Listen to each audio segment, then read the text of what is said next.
Asia cup 2025-এর super ফোরের প্রথম ম্যাচে আজ মুখোমুখি হবে বাংলাদেশ ও শ্রীলঙ্কা। খেলাটি অনুষ্ঠিত হবে দুবাই ইন্টারন্যাশনাল ক্রিকেট স্টেডিয়ামে। বাংলাদেশ ও শ্রীলঙ্কার একাদশ কেমন হতে পারে দেখুন বিস্তারিত প্রতিবেদনে। গ্রুপ পর্বে দুর্দান্ত ফর্মে থাকা শ্রীলঙ্কা ব্যাটিং ও বোলিং দুই দিকেই সমান শক্তিশালী। পাতুম নিশানাকা ও কুশাল ম্যান্ডিস আছেন দারুণ ছন্দে। মাঝের ওভারে চারিত আসালাঙ্কা ও দাসুন সাহানাকা দিচ্ছেন ভরসা। বল হাতে দুশমান চামিরা ও নুয়ান থুসানা নতুন বলে ভয়ঙ্কর হতে পারেন। আর স্পিন আক্রমণে অনিন্দু হাসারাঙ্গা ও দুনিত ওয়েলেলাঙ্গে বাংলাদেশের ব্যাটসম্যানদের জন্য বড় চ্যালেঞ্জ। তবে মাঝে মধ্যে শেষ দিকে রান তোলায় ধীরগতি তাদের দুর্বলতা হয়ে দাঁড়ায়। শ্রীলঙ্কার সম্ভাব্য একাদশ: পাতুম নিশানাকা, কুশাল ম্যান্ডিস, কামিল মিশারা, কুশাল পেরেরা, চারিত আসালাঙ্কা, দাসুন শাহানাকা, কামিন্দু ম্যান্ডিস, অনিন্দু হাসারাঙ্গা, দুনিত ওয়েলেলাঙ্গে, দুশমন্দ চামিরা, নুয়ান থুসারা। অন্যদিকে বাংলাদেশের শক্তি মূলত পেস আক্রমণে। মুস্তাফিজুর রহমান, তাসকিন আহমেদ নিয়মিত উইকেট নিচ্ছেন।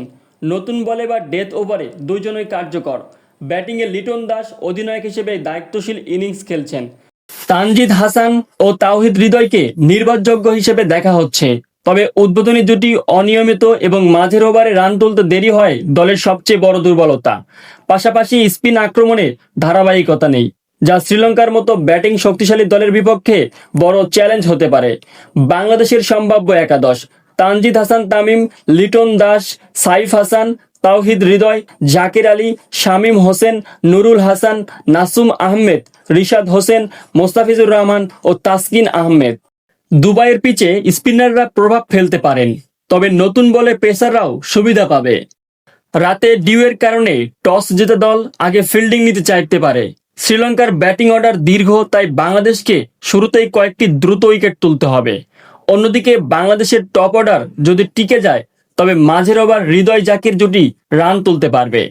শ্রীলঙ্কা শক্তি ও ফর্মের দিক থেকে কিছুটা এগিয়ে থাকবে, তবে বাংলাদেশ যদি বোলিং আক্রমণে শুরুর দিকে প্রতিপক্ষকে চাপ ফেলতে পারে, ম্যাচ যে কোনো দিকে যেতে পারে। সম্ভাব্যভাবে শ্রীলঙ্কা সামান্য ফেভারিট, কিন্তু বাংলাদেশ চমক দেখাতে পারলে ম্যাচ জমে উঠবে। এশিয়া কাপের মতো বড় টুর্নামেন্টে প্রতিটি ম্যাচই গুরুত্বপূর্ণ। বাংলাদেশ ও শ্রীলঙ্কা শুধু সুপার ফোরের লড়াই নয়, এটি ফাইনালের লড়াই। লিটন দাসের নেতৃত্বে বাংলাদেশ যদি নিজেদের সর্বোচ্চটা উজাড় করে দিতে পারেন, তবে শ্রীলঙ্কার বিপক্ষে জয়ের সম্ভাবনা অস্বীকার করা যায় না। আপনাদের সঙ্গে রয়েছিলাম আরজে উজ্জ্বল হুসাইন, দেশান্ত স্পোর্টস লাইন, দেশান্ত টিভি। দেখা হচ্ছে পরবর্তী কোনো সময়ে। আল্লাহ হাফেজ।